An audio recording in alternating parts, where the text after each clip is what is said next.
Tennessee explosives plant blast leaves 18 missing, shakes small town to its core.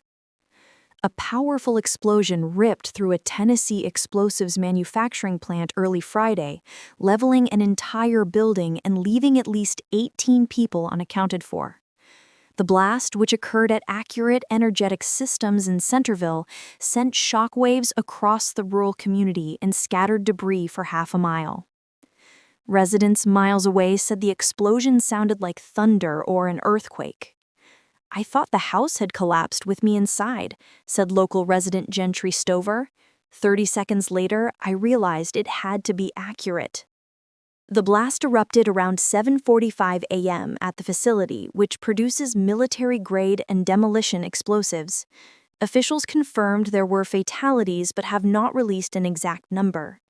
Humphreys County Sheriff Chris Davis, visibly shaken, said one victim was a childhood friend.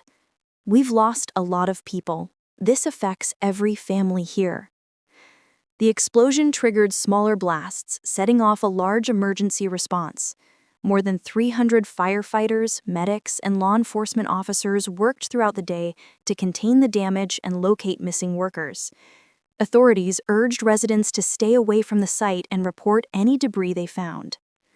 The Bureau of Alcohol, Tobacco, Firearms, and Explosives, ATF, and the FBI have joined local investigators to determine what caused the explosion.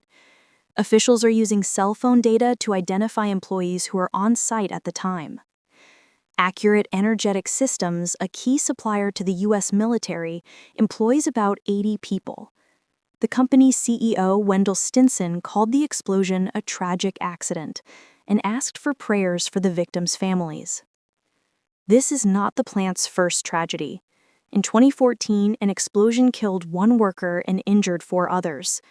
Federal records show the company has faced multiple safety violations over the years, including citations for inadequate training and protective equipment.